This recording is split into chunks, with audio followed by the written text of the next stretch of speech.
Balance diet कैसे आप weight loss के लिए यूज़ कर सकते हैं और उससे कैसे वेट लॉस कर सकते हैं और कुछ टिप्स भी मैं आपको बताऊंगी। So let's start with the causes and the factors behind weight gain. तो सबसे पहले तो ये है कि सबसे पहला फैक्टर डाइट होता है। ठीक है, अब डाइट में भी दो चीज़ें आ जाती हैं, that is calories as well as the quality of the food. Obesity जो है आपको डिफरेंट क्रोनिक डिसीजेस की तरफ लेके जा सकती है, heart pressure, kidney diseases, liver diseases, ये सारी क्रोनिक डिसीजेज जो हैं ये इनका जो रूट कॉज है वो ओबेसिटी ही है। तो अगर इसको अर्ली एज में ही आप कंट्रोल कर लेंगे, अपने वेट को मैनेज कर, डिसीजेस का रिस्क भी कम हो जाएगा। एक नॉर्मल बंदे में इतना क्रोनिक डिसीजेस का रिस्क नहीं होता जितना कि एक ओबीस बंदे के अंदर होता है। इसी तरह से जो पॉलीसिस्टिक ओवरी सिंड्रोम है या इनफर्टिलिटी के केसेस हैं आजकल ज़्यादा हो रहे हैं, उनका रूट कॉज भी ओबेसिटी ही होता है। तो इसलिए अगर बचपन से ही हेल्दी लाइफ चॉइसेस अडॉप्ट करें, अपने बच्चे खाना दें, फैमिली फूड्स दें, तो उसकी बड़े होकर भी चॉइसेस जो हैं वो हेल्दी रहें। ओके, उसके बाद मैं डिस्कस करती हूँ कॉमन मिथ्स को जो कि लोगों की। सबसे पहले तो ये है कि वेट लॉस अगर आपने करना है तो आपको कार्बोहाइड्रेट्स अवॉइड कर देने चाहिए, क्योंकि carbohydrates are bad for weight loss. तो ये है, फैक्ट ये है कि carbohydrates are not harmful, it's the quantity of it's the quantity as well as the quality of the carbohydrates that matters। Quantity इस तरह से कि जिस तरह के आप एक टाइम के ऊपर अगर ले रहे हैं तो बजाय इसके कि आप सैलेड और रायता ऐड कर लें, इसी तरह से अगर आप 2 रोटियां एट अ टाइम ले रहे हैं तो आपको चाहिए कि आप उसको 1 या 1.5 पे ले आएँ। तो क्वांटिटी अगर आप एक टाइम पे थोड़ी लेंगे तो उससे क्या होगा कि जितनी कैलोरीज आपकी बॉडी को मिल रही हैं वो इजीली कंज्यूम हो जाएगी, जबकि आपकी जो अगर इतनी बॉडी को एनर्जी चाहिए ही नहीं और आप उससे ज़्यादा ले रहे हैं तो ऑब्वियसली वो एज अ फैट स्टोर हो जाएगी। ठीक है, तो कहते हैं कि रोटी चावल ये फैट करते हैं, फैट एक्चुअली कार्बोहाइड्रेट्स नहीं कर रहे होते, इट्स द क्वान्टिटी। अगर आप एक टाइम पे ज़्यादा ले रहे हैं तो वो जो एक्स्ट्रा कैलोरीज हैं वो in the form of fat store हो जाती हैं। में आ जाता है कि कॉम्प्लेक्स वर्सेस सिंपल कार्ब्स। तो कॉम्प्लेक्स कार्बोहाइड्रेट्स हमें मिलते हैं होल ग्रेन से, जिस तरह हम होल व्हीट फ्लोर लें, ब्राउन ब्रेड, जिसको ब्राउन हम कह रहे होते हैं, ब्राउन राइस वगैरह, और इसके अलावा फ्रूट्स वेजिटेबल से हमें मिलते हैं जिसके अंदर फाइबर की क्वांटिटी ज़्यादा होती है, वो आपको वेट लॉस में भी हेल्प करती है। तो हमें कॉम्प्लेक्स कार्बोहाइड्रेट्स को अपनी डाइट में इंक्लूड करना चाहिए और सिंपल कार्ब्स को अवॉइड करना चाहिए। नेक्स्ट जो कॉमन मिथ है दैट इज़ के fats are bad for weight loss. Fat अगर लेंगे तो हमें फैट हो जाएगी, ऐसा भी नहीं है। जो फैट्स हैं वो भी, उसका भी बहुत इंपॉर्टेंट रोल होता है आपकी बॉडी के अंदर, फाइट करती बॉडी के अंदर, और इनका स्ट्रक्चरल फंक्शन जो है स्ट्रक्चर भी प्रोवाइड करती हैं हमारी बॉडी के डिफरेंट ऑर्गन्स वगैरह को। तो अब अगर हम फैट्स बिल्कुल अपनी डाइट से निकाल देंगे तो उसका भी हार्मफुल इम्पैक्ट होगा हमारी बॉडी के अंदर। तो इसमें क्या आ जाता है, इसमें भी quality of the fats, good quality fats हैं वो आपको लेनी चाहिए और बैड क्वालिटी जो है वो अवॉइड करनी चाहिए। क्वालिटी फैट्स आपको किन किन फूड सोर्सेज से मिलती हैं, तो वो फूड सोर्सेज जो हैं वो प्लांट बेस्ड ऑयल्स होते हैं, जिस तरह ऑलिव ऑयल, फ्लावर ऑयल, और इन ऑयल्स की जो सीड्स हैं जिस तरह sesame, sunflower seed, flax seeds और ऑलिव्स वगैरह। ठीक है, और इसके अलावा वॉलनट्स वगैरह से मिलते हैं, वॉलनट्स, आलमंड, जितने भी नट्स हैं, कैशियोज वगैरह, और फिश ये जो हेल्दी फैट्स हैं वो आपको अपनी डाइट में ज़रूर इंक्लूड करना चाहिए। फैट्स, बैड फैट्स आपको जंक फूड्स वगैरह से मिलते हैं, हाई फैट मीट से मिलते हैं, और जंक बेकरी आइटम्स वगैरह से। तो आपको बैड फैट्स को अवॉइड करना चाहिए। एक और चीज़ बहुत कॉमन है कि अगर वेट लूज़ करना है तो भूखे रहो, स्टारवेशन करो। ठीक है, आई विल सजेस्ट कि आप बजाय स्टारवेशन के अगर आप गैप्स दे के खाना खाएं। ठीक है, ये नहीं कि एक टाइम के ऊपर आप इकट्ठा खाना खाएं। अगर आप स्टारवेशन पूरा दिन भूखा रहते हैं 14-15 घंटे, जैसे कि आप रमज़ान में करते हैं, तो उससे क्या होगा कि आपकी बॉडी के अंदर हंगर हार्मोन्स का लेवल इंक्रीज़ हो जाएगा। ऑब्वियसली जब आप पूरा दिन हार्मोन्स का लेवल इंक्रीज़ होगा और भूख ज़्यादा लगना शुरू हो जाएगी, उससे क्या होगा कि आप एट अ टाइम जब आप खाना खाएंगे ना, तो एट अ टाइम आपका इंटेक बहुत ज़्यादा हो जाएगा, जैसे कि रमज़ान के अंदर होता है।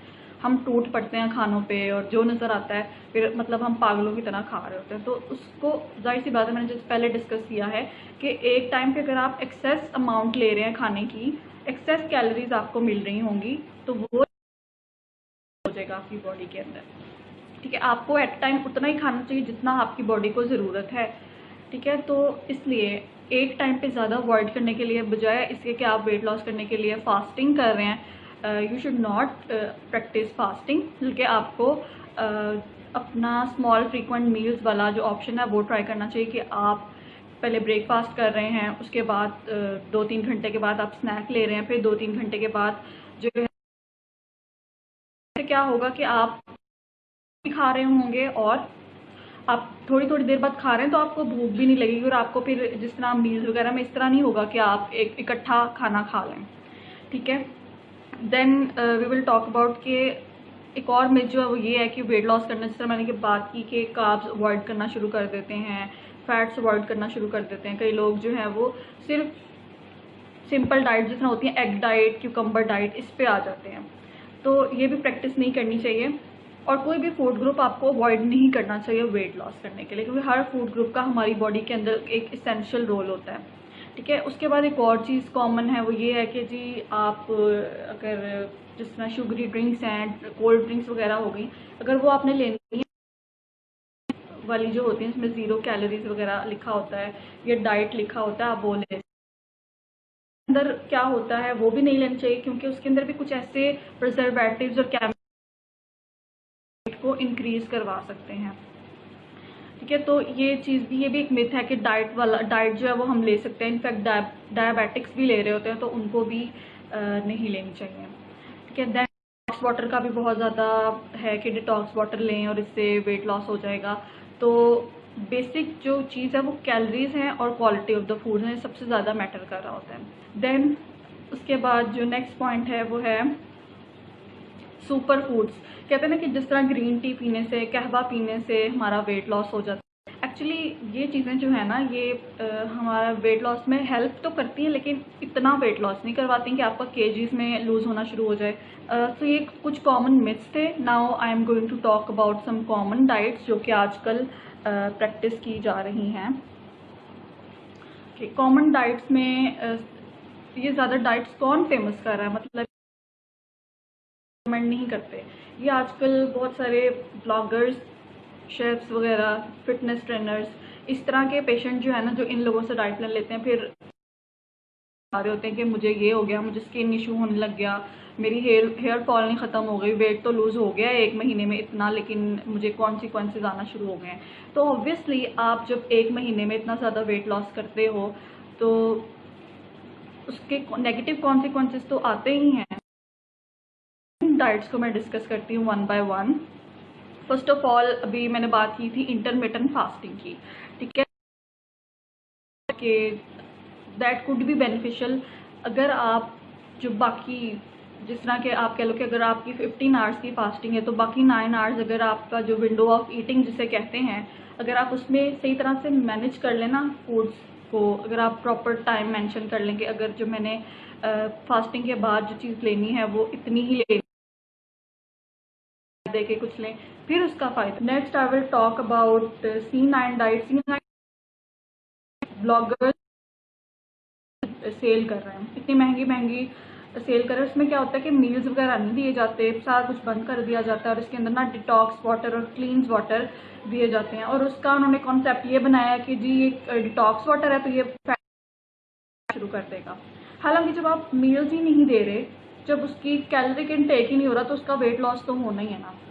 और दूसरी बात यह कि जब आप इतना कुछ एनर्जी ही आपकी बॉडी को नहीं मिल रही, आपके अंदर वीकनेस होना शुरू हो जाएगी। चलो एक महीना आप फॉलो करते हो, आपका 8-9 kg लूज होता है, लेकिन उसका फ़ायदा क्या हुआ जब आपको हेयर फॉल शुरू हो गई है, आपको स्किन डेवलप हो गई है, हाई प्रोटीन डाइट से एसिडिटी भी डेवलप हो जाती है, तो उसका क्या फ़ायदा होगा? आपने बेड पे पड़े रहना, वीकनेस होना शुरू हो जाएगी, तो फिर उसका क्या फ़ायदा? मेरे पास ऐसे बहुत सारे पेशेंट्स आते हैं जो कि ऐसे डाइट प्लान फॉलो करके आए होते हैं, उनको बहुत ज़्यादा कॉन्सिक्वेंसेज आना शुरू हो जाते हैं। डाइट, एक तो कीटो डाइट होती है और एक होती है हाई प्रोटीन डाइट, जिसके अंदर प्रोटीन्स का जो है, जिस तरह चिकन, मीट और इस तरह की मिल्क वगैरह को इंक्रीज़ कर दिया जाता है। अब सबसे बड़ी बात ये कि हर एक बंदा ऐसी डाइट्स को फॉलो नहीं कर सकता। एक नॉर्मल बंदा तो कर सकता है। अब किसी को लिवर इशू है, ठीक है, या किडनी इशू है, या स्टमक इशू है, इंटेस्टाइन इशू है, तो उनको ये प्रैक्टिस नहीं करनी चाहिए। और अगर एक नॉर्मल बंदा भी इसको 2-3 महीने के लिए भी फॉलो करे तो क्या होगा, हमारे स्टमक में प्रोटीन को डाइजेस्ट करना होता है, उसके ऊपर बर्डन पड़ेगा, ज़्यादा रिलीज होगा की वजह से, तो उससे जो है एसिडिटी का प्रॉब्लम आना शुरू हो जाएगा। आपका स्टमक के जो सेल्स हैं वो वीक होना शुरू हो जाएंगे। उसके अलावा जो है किडनी पे बर्डन आएगा, क्योंकि वेस्ट और लिवर ने जो मेटाबॉलिज्म करना होता है, लिवर पे भी बर्डन आना शुरू हो जाएगा। और ऑब्वियसली जब आप बाकी चीज़ें नहीं ले रहे, बाकी फूड ग्रुप्स अवॉइड करोगे, तो उसकी डेफिशिएंसीज जो हैं बॉडी के अंदर विटामिन और मिनरल्स की डेवलप होना शुरू हो जाएंगी। ओके, तो ये कॉमन। उसके बाद एक और डाइट है वेजिटेरियन डाइट। ये अब आप बंदा ये सोचता है कि चलो ये तो हेल्दी है, हम अब ये क्यों नहीं प्रैक्टिस कर सकते। तो वेजिटेरियन डाइट के अंदर प्लांट बेस्ड फूड्स आ जाते हैं, लेकिन जाता है जैसे कि एग्स, मिल्क और मीट वगैरह को। तो इसमें क्या होता है कि ऑब्वियसली अगर आप मिल्क नहीं ले रहे, आपको कैल्शियम डेफिशिएंसी होगी। आप प्रोटीन यानी कि चिकन, मीट वगैरह इस तरह की चीज़ें नहीं ले रहे, तो आपको प्रोटीन डेफिशिएंसी होगी। एग्स के अंदर भी बहुत ज़्यादा एसेंशियल न्यूट्रिएंट्स होते हैं। एग एक कंप्लीट फूड है जिसके अंदर आपको ऑलमोस्ट हर विटामिन और मिनरल मिल रहा होता है। तो ये सारी चीज़ों की डेफिशिएंसी बॉडी में डेवलप होना शुरू हो जाती है। इसलिए सिर्फ वेजिटेरियन, ऑल्दो हार्ट हेल्दी है, ठीक है, वेट लॉस भी इससे होता है, तो लेकिन बाकी अगर आप एक भी फूड ग्रुप अवॉइड करते हैं तो उसका कॉन्सिक्वेंस बॉडी के ऊपर आता है। Now next I will talk about balance diet. अब बैलेंस डाइट क्या होती है और हम किस तरह से हैं, तो बैलेंस डाइट एक ऐसी डाइट है जिसके अंदर आपके सारे फूड ग्रुप्स आ जाते हैं, जिसके अंदर आपके आ जाते हैं, लेग्यूम्स आ जाते हैं यानी कि दालें वगैरह, और आपकी मीट और मीट प्रोडक्ट्स आ जाती हैं, मिल्क वगैरह आ जाता है, डेयरी प्रोडक्ट्स वगैरह सारी, फैट्स और ऑयल्स आ जाते हैं, फ्रूट्स और वेजिटेबल्स भी।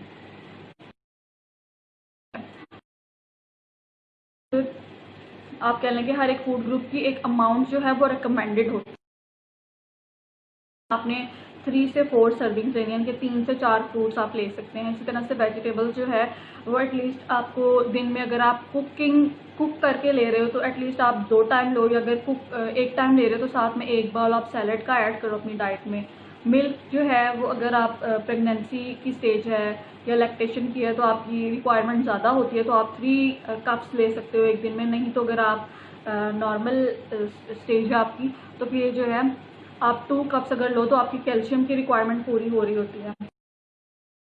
जो है हर चीज़ आपको मॉडरेशन में लेनी चाहिए। जैसे मैंने पहले बात की है कि आपको कुछ भी अवॉइड नहीं करना, ना रोटी ना चावल, लेकिन आपको वो अमाउंट जो है उसकी एक टाइम पे जितनी ले रहे हो उसको आपको मॉडरेट रखना है।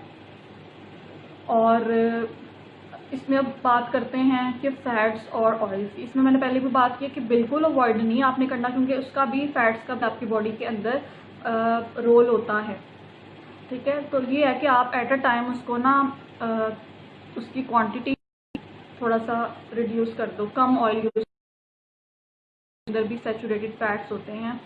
और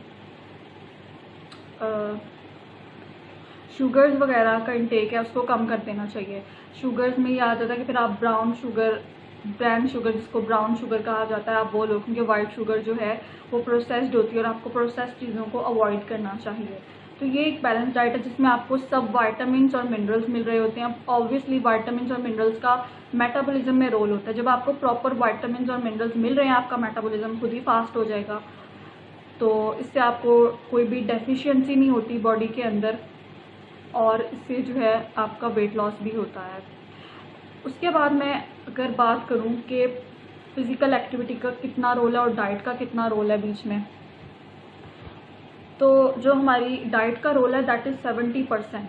वेट लॉस में डाइट 70% कॉन्ट्रीब्यूट कर रही होती है और फिज़िकल एक्टिविटी का रोल है 30%। अगर आप दोनों चीज़ों को कंबाइन करते हो, अब आपकी डाइट, आप एक प्रॉपर डाइट को फॉलो कर रहे हो, डेली तकरीबन 30 से 40 मिनट्स की ब्रिस्क वॉकिंग यानी कि तेज अगर आप वॉक कर रहे हो, तो उससे आपको बहुत अच्छे रिजल्ट्स मिलेंगे।